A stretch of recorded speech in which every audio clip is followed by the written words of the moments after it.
Hello everyone and welcome back to the Class 47 Peter YouTube channel. Today I'm here to take a look at a new arrival that's just turned up. And this is a BR Princess Coronation class, otherwise known to me and you as a Duchess. And this is 46225 Duchess of Gloucester in the BR Express Passenger Blue livery. This is a model that I have been wanting to get for some time now. It is now a model that's discontinued, so it doesn't come up everywhere. There's not many places, to be honest, that are selling this. But this one turned up brand new on Hattons. And so I snapped it up, and here it is. And I have been wanting a Duchess in BR Express Passenger Blue livery for a while now, and so I've now finally got one. So we're going to get this unboxed and we're going to get it down on the layout and we're going to have a look at it.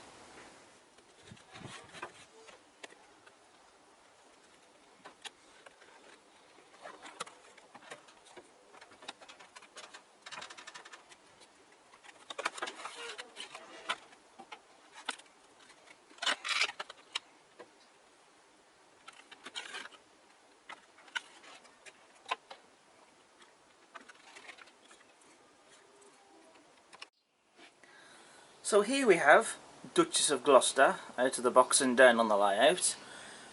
First thing that I immediately noticed is that the lamp iron on the smoke box door, just above the handrail here, appears to be missing. That's not a biggie though, as such, because Peter's Spares are doing smoke box doors for Princess Coronations. The ones that have the slope, like this one.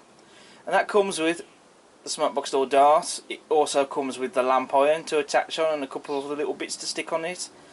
So I bought one of those for the sake of a lamp iron, so that I can attach the lamp iron onto the smoke box door on this model. But I wasn't going to hold the review back for the sake of that, so I'm going to press on with it.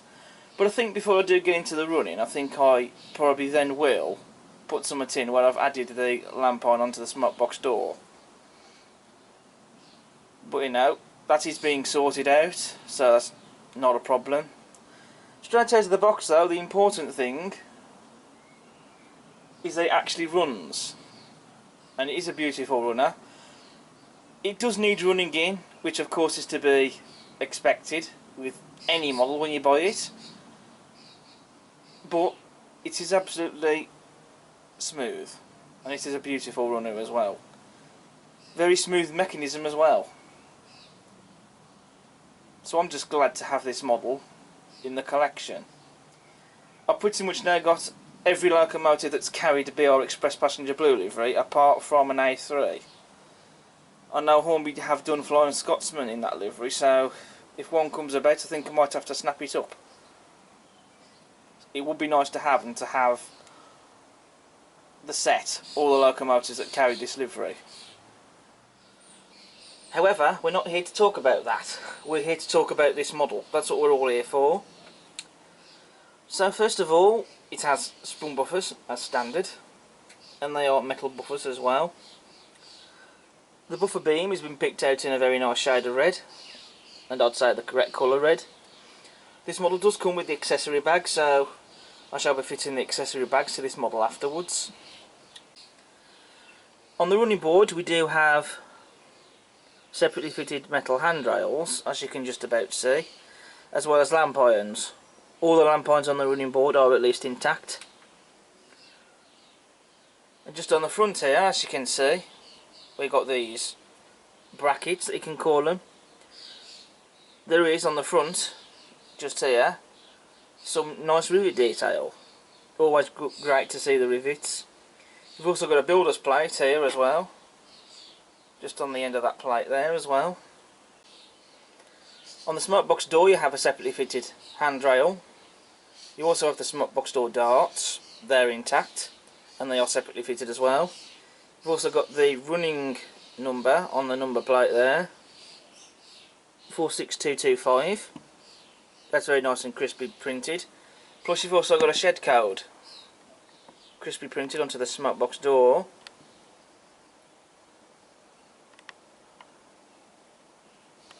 And the shed code for that is 5A. and 5A is the head code for crew. So this would have been a crew-based locomotive in real life. This loco comes fitted with the sloped smoke box. Now this was because when they were being fitted with the streamlined casing, when they would have worn it, they had to have the sloped smoke boxes. That was really to do with space, because otherwise if they just had a standard smoke box that wasn't sloped, there wouldn't be any room basically, so they had to be sloped. When they were de-streamlined, these locomotives for a while did run with the sloped smoke boxes, but they would have later on been changed to the ones as per you see on, for example, 6233 Duchess of Sutherland. And I know that because I have been doing a lot of research on the internet, especially on this particular loco, 46225. If you look on the internet, and you will see later on that the sloped smoke box was removed and replaced with a normal one that wasn't sloped. So it's nice to see that Hornby have put in the attention to detail. You've also got the smoke deflectors as well, separately fitted. You've got some nice rivet detail on those, as well as the hand holes, as you can see. And again, attention to detail on those is fantastic. Plus you've also got the running plate as well, which as you can see is split in the middle here, as it doesn't run up to the top here. You have this big gap in the middle. As fitted with some of these Princess Coronations, this was one of them, and that wasn't changed either. As I've seen in later photographs, it still had this style of the running plate. So again, nice to see that Hornby's put in the attention to detail there, and they've covered all the variants that would have been carried by the classes. Not that these really necessarily need to be covered, but I'll talk about them anyway. You have the double chimney, you've also got the top feed and the dome. You've got a separately fitted metal handrail that runs from the smoke box all the way down to the firebox across the boiler. The running board has some very nice rivet detail, as you can see. You can just about make that out on camera. The nameplates have been very nicely done. They are of course pieces of plastic with the name printed onto them. You can source extra ones though from elsewhere if you are fussed by that. I might decide to do that with this model, but that'll be something to do in the future. But you know, the printed detail on these, I still think it looks nice. You can see we have some steam piping. You've also got the sand boxes and the lubricator boxes, all separately fitted bits of detail. You've also got the whistle and the safety valves, again separately fitted bits of detail. They're not made of turned brass, they are just plastic and painted, but they still look nice. All the cab windows have got glazing in them, plus you've also got these windscreens on the side there that stick out of the cab sides, which are present and correct.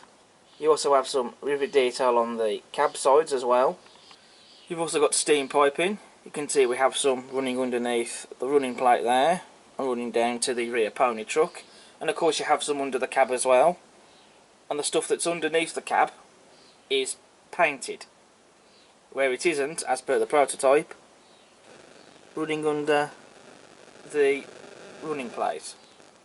There's some very nice rivet detail as well on the rear pony truck, plus you've got the axle box there as well, and some very nice detail on that.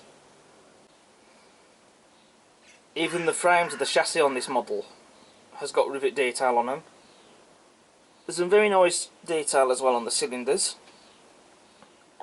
And this particular bit of detail you see here, that I'm pointing to, that has some rivet detail on. It is moulded, but in the light, for a second I thought it was a separately fitted bit of detail, because when the light was reflecting on it, it looked like there was a gap there, and I thought, is that separately fitted? But no, looking at it much closer, it is moulded, but it seems to be rather cleverly done actually, and it does look nice. There's lots of rivets on the cab roof, plus you've got the opening and closing roof vents, as you can see. Nice touch that is, although I usually tend to keep them shut. All the detail on the back head there, inside the cab, has all been painted. The regulator, gauges, dials, the steam piping, etc. Everything's painted, and it just looks absolutely stunning. And adds all the more detail and realism of the model. You've also got the cab doors as well, again separately fitted on the cab sides, and the detail on those itself looks stunning. And even the detail on the running plate looks absolutely fantastic as well. You can also see the detail there on the faceplate of the tender, in particularly all those storage cabinets. Moving to the tender now, we have separately fitted handrails on the tender sides, on both sides, and they've been nice and picked out in a black colour, and they do look quite nice. There's not really anything to say about the body sides though, because there's no rivet detail on them, again as per the prototype. With the chassis frames of the tender, you have the footstep there, again axle boxes and springs, and there is some nice rivet detail as well. You can also see just about the water scoop there, where the locomotive would have picked up water from the troughs to go into the tender. Now that's a bit of detail that they didn't necessarily need to put on the model, because let's face it, you're not really going to see that when the model's running, but it's there, and again it just shows the attention to detail that Hornby can and do put into with their models. The coal load for the tender is removable, as I'll demonstrate.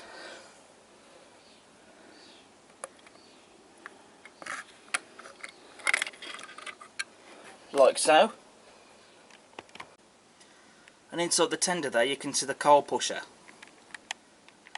I shall be fitting real coal into the tender on this model, but for now I'm going to keep the plastic coal load in there. And of course you've got the water filler caps as well. Moving to the livery application of the model, which I think is absolutely gorgeous. I think the blue is the correct shade of colour, and it's been very well applied. There's no blemishes or marks or anything. It's an absolute superb finish.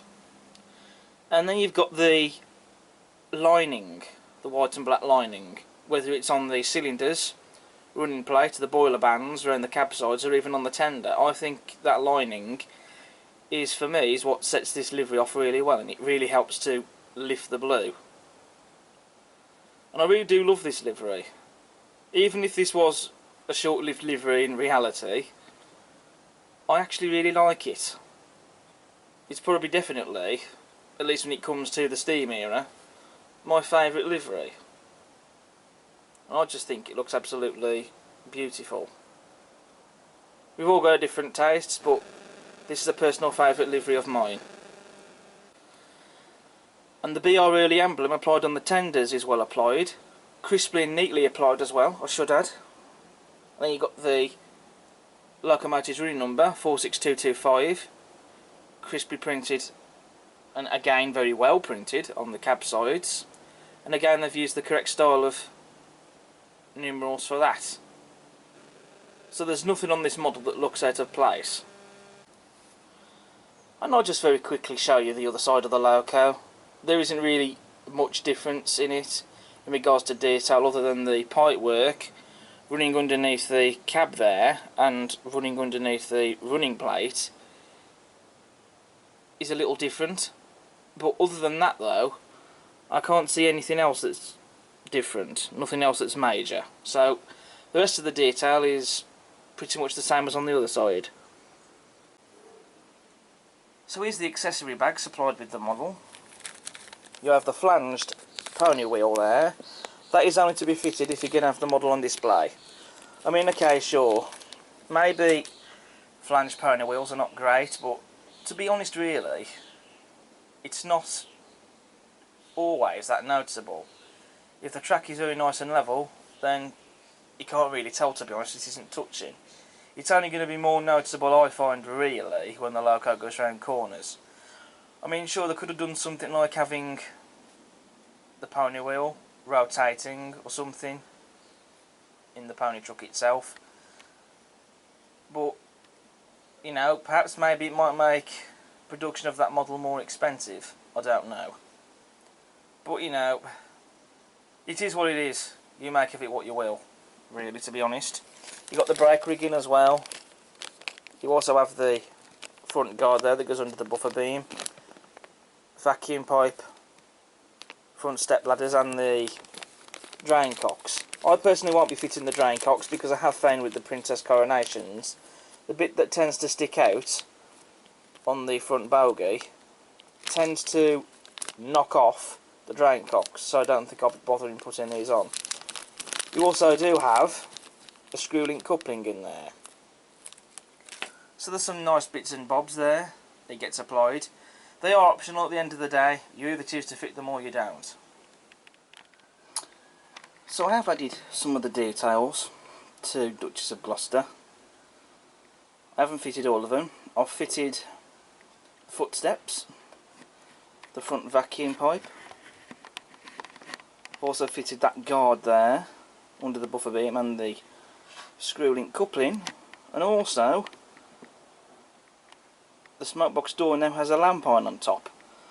What I did was, to get that, I bought a Princess Coronation smoke box from Peter's Spares, which comes with separately fitted smoke box door darts, handrail and a lamp iron.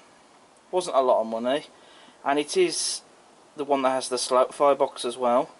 So the lamp iron off that has gone onto this one. So that makes the model look more complete now and does look much better. I haven't fitted the drain cocks under the cylinders because, like I say, I do find that these bits here sticking out on the front bogie tends to knock them off, as I have found that with my other two Duchesses that I have. So I've decided not to fit them onto this one for that reason. So what I'm going to do now, I'm going to do a bit of a running session. We're going to get this locomotive all in a rake of coach and stock around the layout, and then when that's done we're going to come on to my verdict, because I'm just dying to give this model a good run on the layout. So that's what we're going to do. So I'll see you in a bit.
So you've seen Duchess of Gloucester running around the layout with the rake of maroon Mark 1s, plus the inspection saloon on the rear.